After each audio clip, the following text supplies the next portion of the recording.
स्वागत है आप सबका अपने चैनल स्टडी पॉइंट एजुकेशन में। दोस्तों आज हम डिस्कस करेंगे सीटेट एग्ज़ाम जुलाई 2023 के लिए सारे प्रीवियस ईयर क्वेश्चन पेपर दोस्तों जो कि टॉप 50 क्वेश्चंस हैं दोस्तों इसमें, और पेपर फर्स्ट के लिए हैं। और दोस्तों जो 500 क्वेश्चन की सीरीज़ चला रहे हैं दोस्तों, उसका पार्ट 3 है दोस्तों। वीडियो में लास्ट तक हमारे साथ बने रहिए दोस्तों। क्वेश्चन नंबर फर्स्ट देखते हैं क्या है दोस्तों। क्वेश्चन नंबर फर्स्ट आता है, किस मनोवैज्ञानिक के अनुसार विकास एक सतत और धीमी प्रक्रिया है। मतलब विकास जो है धीमे धीमे होता है दोस्तों। इसका दोस्तों कॉलसैनिक, पियाजे, स्किनर, हरलॉक। दोस्तों इसका ऑप्शन नंबर सी सही है दोस्तों। स्किनर ने दोस्तों इस स्टेटमेंट को दिया है दोस्तों। और दोस्तों स्टेटमेंट से भी क्वेश्चन एक ना एक एग्जाम में आता है दोस्तों, इसीलिए दोस्तों इनको लर्न करते रहिए दोस्तों। अगले क्वेश्चन को देखते हैं, व्यक्तित्व विकास। दोस्तों व्यक्ति का जो विकास की अवस्था क्या है दोस्तों, किस किस में वृद्धि होती है। अधिगम वृद्धि, व्यक्तित्व वृद्धि, उपचारात्मक वृद्धि, इनमें से कोई नहीं। दोस्तों व्यक्ति के अंदर अधिगम में भी वृद्धि होती है और दोस्तों वैसे भी उसके अंदर वृद्धि होती है, तब उसके व्यक्तित्व का विकास होता है दोस्तों। अधिगम का मतलब होता है दोस्तों किसी चीज़ को सीखना, और वृद्धि का मतलब होता है किसी चीज़ को बढ़ना दोस्तों। चलते हैं अगले क्वेश्चन पर। अगला क्वेश्चन दोस्तों फिर आ गया है, विकास में वृद्धि से क्या तात्पर्य है। मतलब विकास डेवलपमेंट जो होता है उसमें वृद्धि से क्या तात्पर्य है दोस्तों, आपको बताना है।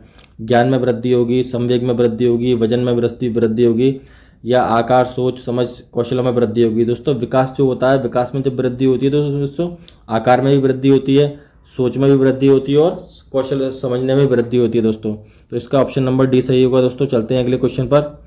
अगला क्वेश्चन देखते हैं दोस्तों। अगला क्वेश्चन मोस्ट इंपोर्टेंट है, तनाव और क्रोध की अवस्था क्या है, जिसमें लोग टेंशन में या गुस्से में ज़्यादा आ जाते हैं दोस्तों। कौन सी अवस्था है दोस्तों, ऑप्शन नंबर सी सही होगा दोस्तों। बताने की जरूरत नहीं, किशोर अवस्था के अंदर ज़्यादातर बच्चे के अंदर ये स्वभाव पैदा हो जाता है दोस्तों। चलते हैं अगले क्वेश्चन पर। अगला क्वेश्चन दोस्तों, बालक का विकास परमाण है। मतलब बालक का विकास जो परमाण किसका है दोस्तों, वंशानुक्रम जो मतलब अपने माँ बाप से मिलता है, वातावरण जो दोस्तों चारों तरफ से अपने चारों ओर से सीखता है दोस्तों, या आर्थिक कारकों से दोस्तों। दोस्तों इसका ऑप्शन नंबर सी सही होगा। वंशानुक्रम व वातावरण की अंतक्रिया से बालक के विकास का प्रमाण रिजल्ट निकलता है दोस्तों। मतलब अपने माता पिता के जीन से भी कुछ चीज़ें वो ऑटोमेटिक सीखा हुआ होता है दोस्तों, और वातावरण जो उसके चारों तरफ वातावरण पाया जाता है दोस्तों, उससे वो बहुत सारी चीज़ें सीखता है। मतलब चलते हैं दोस्तों अगले क्वेश्चन पर। अगला क्वेश्चन आता है दोस्तों, शारीरिक विकास का क्षेत्र है। मतलब शारीरिक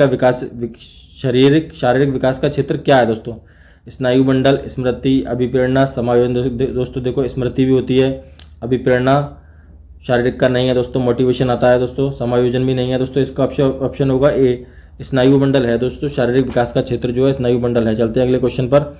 अब दोस्तों अगला क्वेश्चन पेडागोजी से है। मतलब जो ब्लैक बोर्ड पर लिखते समय क्या महत्वपूर्ण है दोस्तों, अच्छी लिखावट, लेखन में क्षमता, साफ साफ दिखाई देना, बड़े अक्षर में लिखना है, छोटे अक्षर में लिखना। दोस्तों इसका ऑप्शन नंबर ए सही होगा, अच्छी लिखावट दोस्तों। श्याम पट पर लिखते समय दोस्तों सबसे ज़्यादा महत्वपूर्ण क्या है कि अच्छी लिखावट होना चाहिए, साफ साफ, जिससे बच्चों के अच्छे तरीके से समझ में आ जाए। चलते हैं अगले क्वेश्चन पर। शरीर के आकार में वृद्धि होती है क्योंकि, मतलब शरीर का आकार बढ़ता है दोस्तों, पहले छोटे थे फिर उसके बाद बड़े हो गए। पहला ऑप्शन आता है इसका शारीरिक और गत्यात्मक विकास, संवेगात्मक विकास, संज्ञानात्मक विकास और नैतिक विकास दोस्तों इसका ऑप्शन नंबर ए सही होगा। शारीरिक और गत्यात्मक विकास का कारण है दोस्तों शारीरिक वृद्धि दोस्तों। चलते हैं अगले क्वेश्चन पर। प्याजे के संज्ञानात्मक विकास। दोस्तों ये क्वेश्चन पूछ लिया जाता है कि प्याजे किस विकास से जुड़े हुए हैं दोस्तों, इसको भी आपको ध्यान रखना है, संज्ञानात्मक विकास दोस्तों। और उन्होंने कितने चरण दिए हैं दोस्तों, 4 चरण दिए हैं प्याजे ने भी दोस्तों। तो उसके अनुसार दोस्तों संवेदी क्रियात्मक अवस्था दोस्तों कौन सी है प्याजे के अनुसार, इसके अंदर ऑप्शंस में से आपको पता करना है दोस्तों। 0 से 2, 2 से 7, 7 से 11, 11 से 16। दोस्तों 2 से जो 7 वर्ष की अवस्था होती है वो दोस्तों वो संवेदी क्रियात्मक अवस्था होती है दोस्तों। चलते हैं दोस्तों अगले क्वेश्चन पर।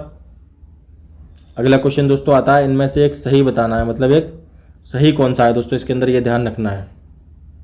लड़के अधिक बुद्धिमान होते हैं, ये भी बात सही है। लड़कियां भी होती हैं अधिक बुद्धिमान, यही बात सही है। बुद्धि का लिंग से कोई संबंध नहीं है दोस्तों, ये भी देखते हैं दोस्तों अभी। या लड़के लड़कियां अधिक बुद्धिमान होते हैं दोस्तों, इसका ऑप्शन नंबर सी सही होगा। बुद्धि का लिंग से कोई संबंध नहीं है। जरूरी नहीं है कि लड़का है तो वो होशियार हो, लड़की है वो जरूरी नहीं है कि होशियारी हो दोस्तों, वो कमज़ोर भी हो सकती है पढ़ने में। तो बुद्धि का लिंग से कोई मतलब नहीं होता है। चलते हैं अगले क्वेश्चन पर, यही इसमें पूछा हुआ था दोस्तों।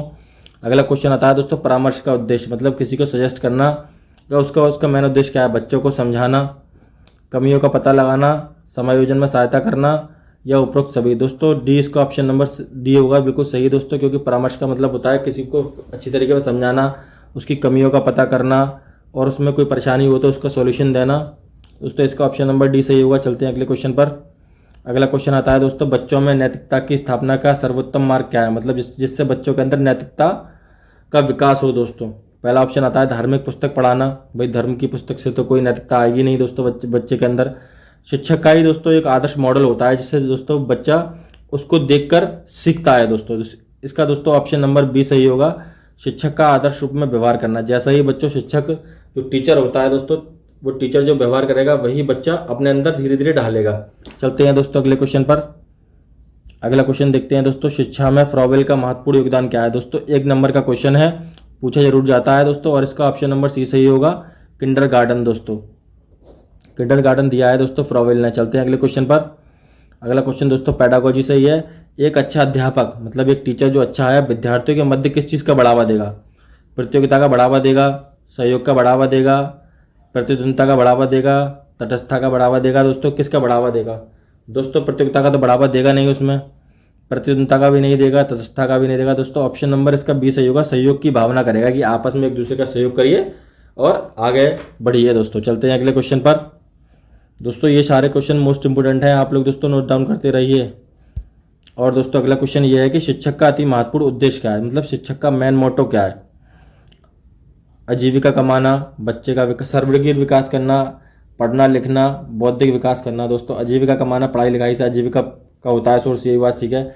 बच्चे का सर्वांगीण विकास होता है, मतलब हर तरीके से बच्चे का विकास हो जाता है, पढ़ लिख जाता है, उसकी बुद्धि में भी डेवलपमेंट हो जाता है। दोस्तों इसका ऑप्शन नंबर बी सही होगा। चलते हैं अगले क्वेश्चन पर। दोस्तों ये मोस्ट इंपोर्टेंट क्वेश्चन है आपके लिए, प्रीवियस ईयर क्वेश्चन में पूछा गया है दोस्तों, 2-4 बार पूछ लिया है दोस्तों एग्जाम में सीटेट के सीडीपी के अंदर। दोस्तों इसमें ये दिया हुआ है दोस्तों, डैश तथा डैश ही की विशिष्ट अननोन क्रिया का परिमाण है। मतलब किसकी है क्रिया होती है, आपस में रिएक्शन होती है, विकास के विविध मार्गों और निष्कर्ष के रूप में हो सकती है दोस्तों। एक तो वंशानुक्रम और एक पर्यावरण। दोस्तों इसका ऑप्शन नंबर ए सही होगा। चलते हैं अगले क्वेश्चन पर। अगला क्वेश्चन दोस्तों ये आता है कि भारत सरकार की कंप्यूटर आधारित अधिगम प्रक्रिया, मतलब कंप्यूटर के द्वारा सीखना सिखाना छात्रों के लिए आईटी स्कूली वर्ष योजना कब शुरू किया गया था? दोस्तों 2006 में। दोस्तों मोस्ट इंपोर्टेंट क्वेश्चन है, नोट डाउन करते रहिए। चलते हैं दोस्तों अगले क्वेश्चन पर। ये भी दोस्तों ज़्यादातर एग्जाम्स में पूछा ही जाता है, ये वाला क्वेश्चन जो आपके सामने है दोस्तों। ये 6 से 14 वर्ष तक के आयु के बच्चों को मतलब फ्री शिक्षा दी जाती है मौलिक अधिकार के रूप में दोस्तों। तो सर्व शिक्षा अभियान वर्ष कब शुरू हुआ, मतलब सबको पढ़ाना? 2001 में दोस्तों इसकी शुरुआत हुई थी। मोस्ट इंपोर्टेंट क्वेश्चन है। चलते हैं अगले क्वेश्चन पर। एक अध्यापक की दृष्टि से कौन सा कथन सबसे सर्वोत्तम है, मतलब सबसे ज़्यादा अच्छा है? दोस्तों प्रत्येक बच्चा सीख सकता है, कुछ बच्चे सीख सकते हैं दोस्तों, अधिकतर बच्चे सीख सकते हैं, बहुत कम बच्चे सीख सकते हैं दोस्तों कुछ बच्चे, ये भी गलत होगा, अधिकतर बच्चे, ये भी गलत होगा, बहुत कम बच्चे। दोस्तों इसका ऑप्शन नंबर ए सही होगा कि सारे बच्चे सीख सकते हैं। दोस्तों बच्चे के अंदर कोई भी नेगेटिविटी, हमें कोई नेगेटिविटी वाला पॉइंट देना ही नहीं है दोस्तों, जो एनसीईआरटी ये कहता है दोस्तों। चलते हैं अगले क्वेश्चन पर। अगला क्वेश्चन देखते हैं दोस्तों कि कौन सा महत्वपूर्ण प्रभाव शिक्षण की प्रभावकारिता पर निर्भर करता है, मतलब पढ़ाने पर निर्भर करता है?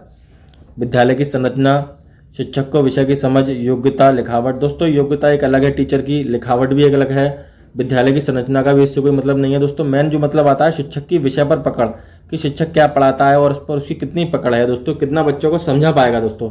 इसीलिए इसका ऑप्शन नंबर बी सही होगा। चलते हैं अगले क्वेश्चन पर। शिक्षक निम्नलिखित के लिए शिक्षण संबंधी सहायता सामग्री का उपयोग करते हैं, मतलब क्यों करते हैं?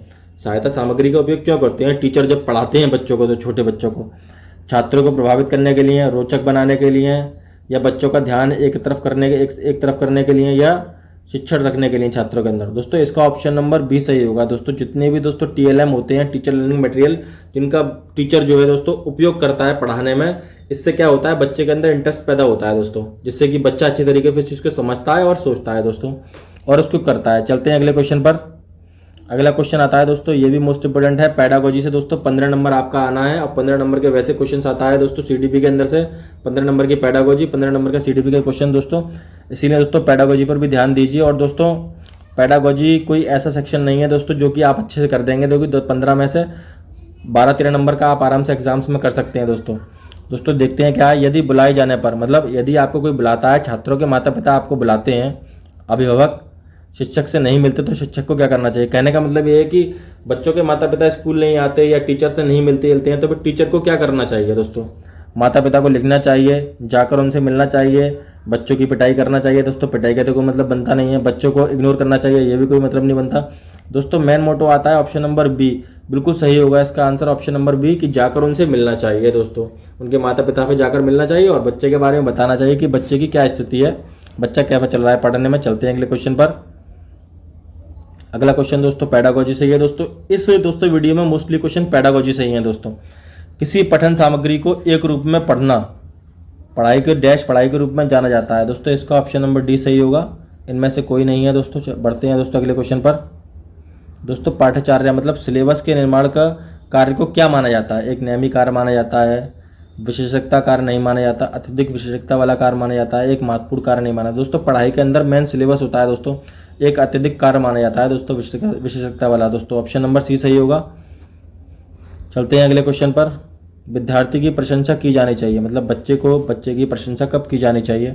अकेले में, अलग से, लोगों के बीच में, व्यक्तिगत रूप से। दोस्तों ऑप्शन नंबर सी सही होगा इसका, लोगों के बीच में बच्चे की प्रशंसा की जानी चाहिए, जिससे बच्चे को मोटिवेशन मिले और दोस्तों बच्चा आगे बढ़े। दोस्तों अगले क्वेश्चन पर चलते हैं।